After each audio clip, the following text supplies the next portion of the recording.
पाहत आहात Loksamiksha news network आणि या आहेत आजच्या सुपरफास्ट न्यूज।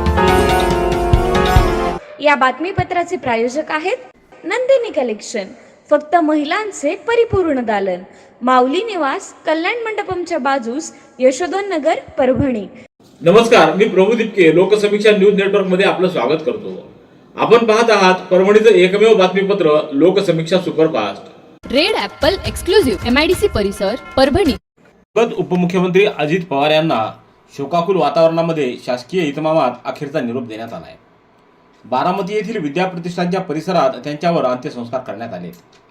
यावेळी केंद्रीय गृहमंत्री अमित शाह, मुख्यमंत्री देवेंद्र फडणवीस, केंद्रीय रस्ते वाहतूक व महामार्ग मंत्री नितीन गडकरी, गोव्याचे मुख्यमंत्री प्रमोद सावंत, उपमुख्यमंत्री एकनाथ शिंदे यांनी पुष्पचक्र अर्पण करून अजित पवार यांना श्रद्धांजली वाहिली।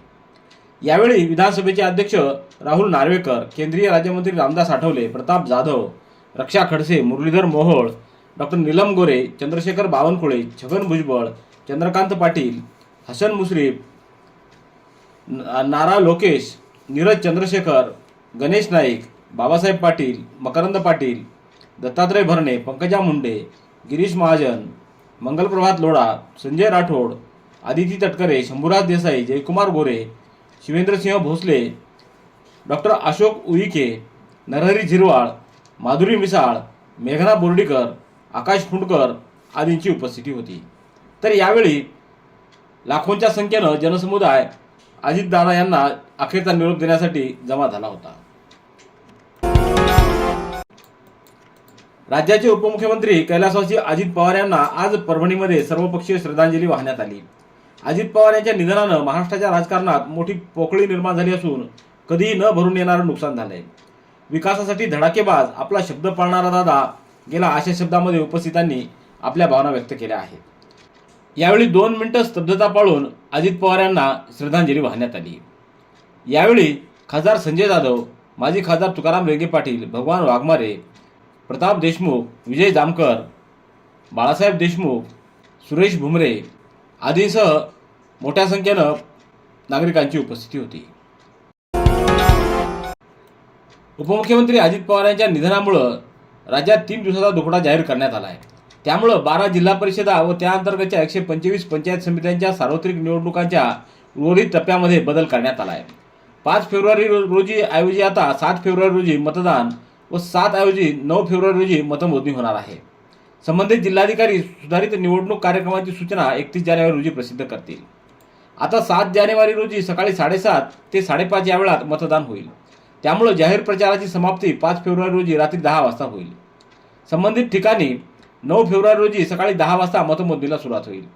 निकाल जाहीर झाल्यानंतर संबंधित ठिकाणची आचारसंहिता संपुष्टात येईल, असं राज्य निवडणूक आयोगानं प्रसिद्धी पत्रकाद्वारे कळवले आहे। परभणी महापालिकेच्या महापौर व उपमहापौर पदाच्या निवडीचा कार्यक्रम घोषित करण्यात आला असून त्यानुसार 9 फेब्रुवारी रोजी महापौर आणि उपमहापौर यांची निवड करण्यात येणार आहे। यामध्ये नामनिर्देशन पत्र वितरित करण्याचा दिनांक 30 जानेवारी ते 3 फेब्रुवारी पर्यंत असणार आहे। तर नामनिर्देशन पत्र 3 फेब्रुवारी रोजी 5:45 मिनिटांपर्यंत स्वीकारण्यात येतील। उमेदवारी अर्ज प्रभारी नगर सचिव कार्यालयात स्वीकारण्यात येणार आहेत। या अर्जांची छाननी 9 फेब्रुवारी रोजी बी रघुनाथ सभागृहात सभा सुरू झाल्यानंतर पीठासीन अधिकारी करतील।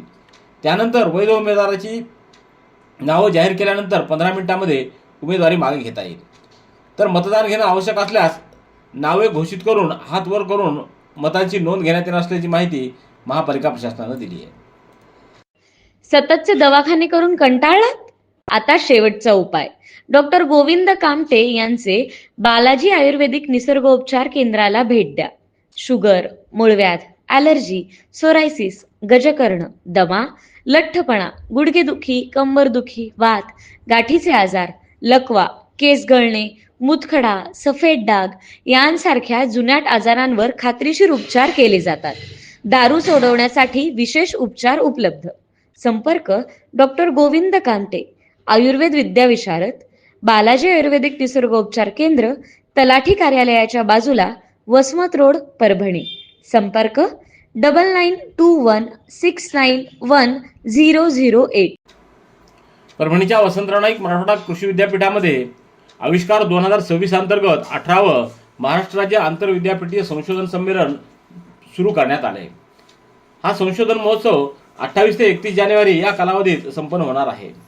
तर 28 जानेवारी रोजी राज्याचे उपमुख्यमंत्री अजित पवार यांचं निधन झाल्यामुळं उद्घाटकीय कार्यक्रम रद्द करण्यात आला.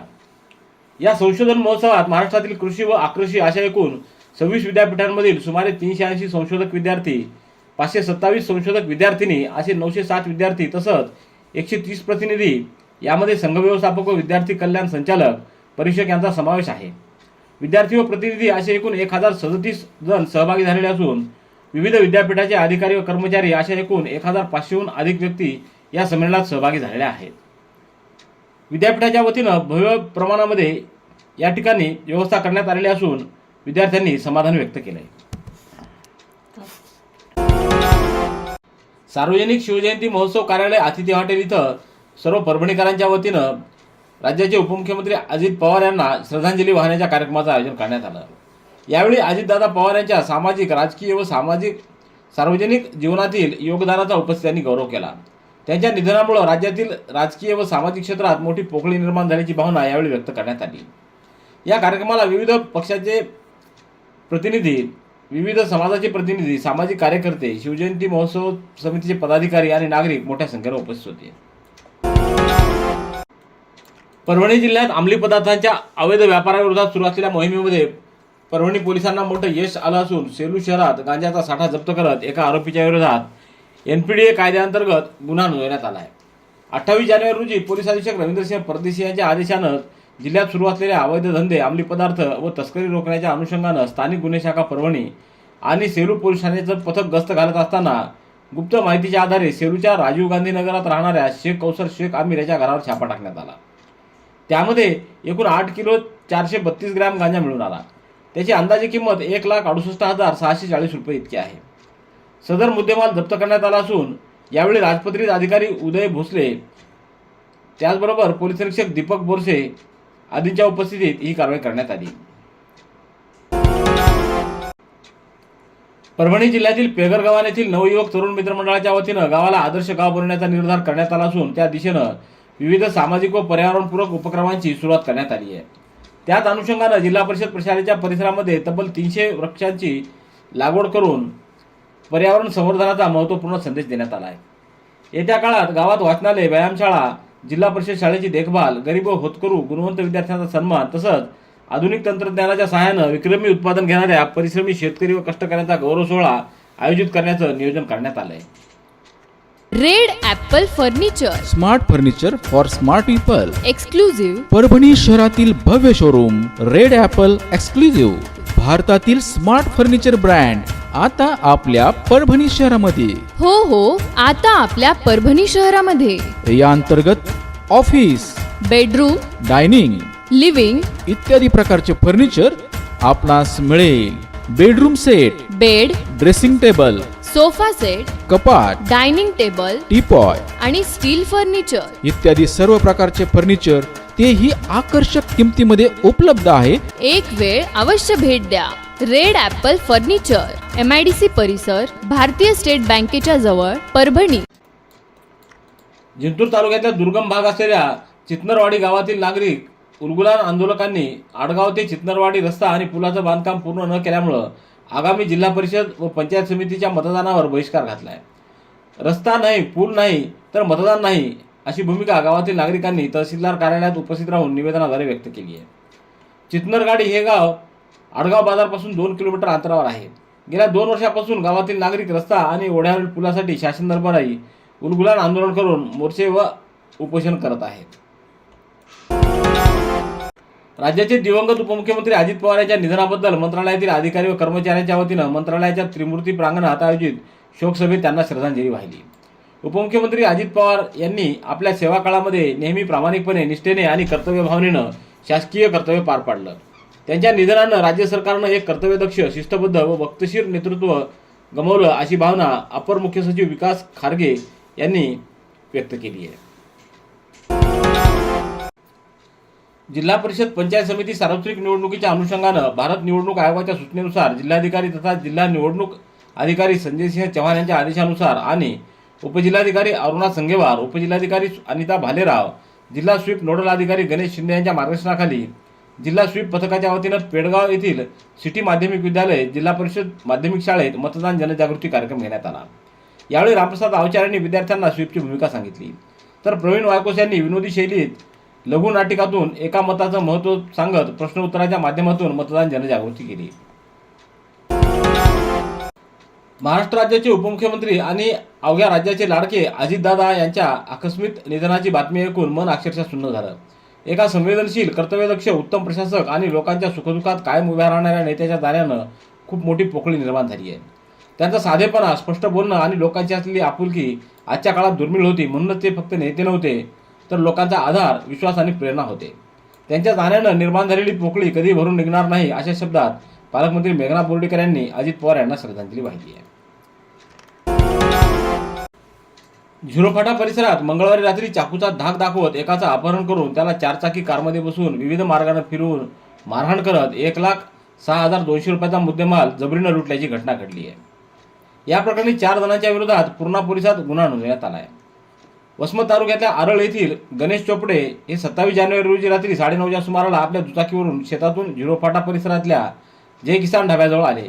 लघवीसाठी ते रस्त्याच्या कडेला थांबले असता अचानक एक चारचाकी कार तिथे येऊन थांबली। कारमधून उतरलेल्या 4 इसमांनी रस्ता विचारण्याच्या बहाण्यानं चाकू दाखवत गणेश चोपडे यांना जबरदस्तीनं कारमध्ये बसवलं। त्याचवेळी एका आरोपीनं त्यांची मोटरसायकल ताब्यात घेतली।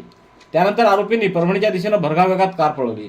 कारमध्ये आरोपींनी चोपडे यांना शिवीगाळ, लाथाबुक्यांनी मारहाण करत अंगावरील 8 ग्रॅम वजनाची सोन्याची अंगठी, 5 तोळे चांदीचे ब्रेसलेट, मोबाईल, खिशातील 1,200 रुपये तसंच एटीएम कार्ड जबरदस्तीने काढून घेतलं। फोन पे व गुगल पेचा पासवर्ड सांगण्यास नकार दिल्याने आरोपींनी चाकूनं उजव्या पायाच्या मांडीवर, डाव्या दंडावर, दोन्ही हातांवर, बोटांवर तसंच पाठीवर वार केले। याशिवाय डोळ्याखाली व डोक्यावर गंभीर मारहाण केल्यानं ते रक्तबंबाळ झाले। आरोपींनी भय दाखवून चोपडे यांच्या मोबाईलवरून त्यांच्या पत्नीला फोन करत अपघात झाल्याचं सांगितलं आणि जिंतूर रोडवरील एका पेट्रोल पंपाचा स्कॅनर पाठवून 15,000 रुपये ऑनलाईन पद्धतीने उकळले आहेत। परभणी तालुक्यातील कारेगाव केंद्रांतर्गत असलेल्या मटकराळा इथं महाराष्ट्र शासन व शांतीलाल मुथा फाउंडेशन यांच्या संयुक्त विद्यमानं मूल्यवर्धन उपक्रमाची बेसलाईन टीमनं श्रीमती क्षितिजा बोथीकर यांच्या नेतृत्वाखाली शाळेला भेट दिली।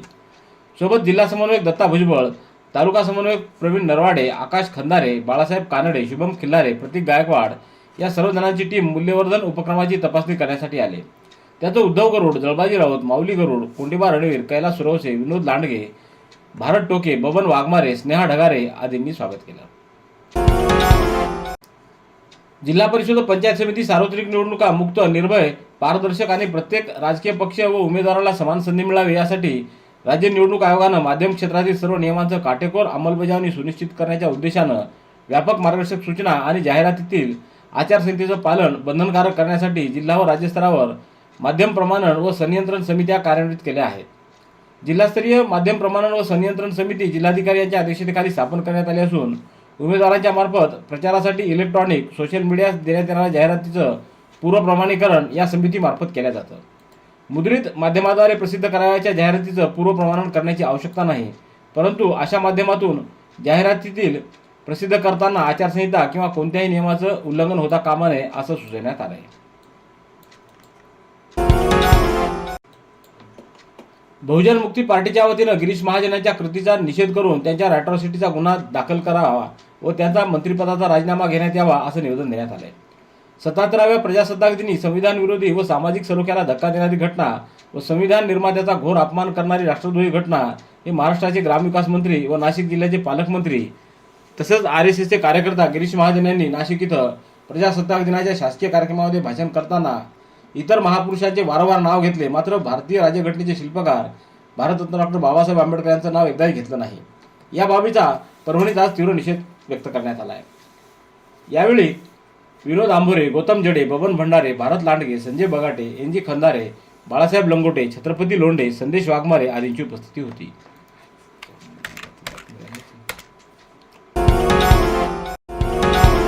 रेड ॲपल एक्सक्लुझिव्ह MIDC परिसर परभणी।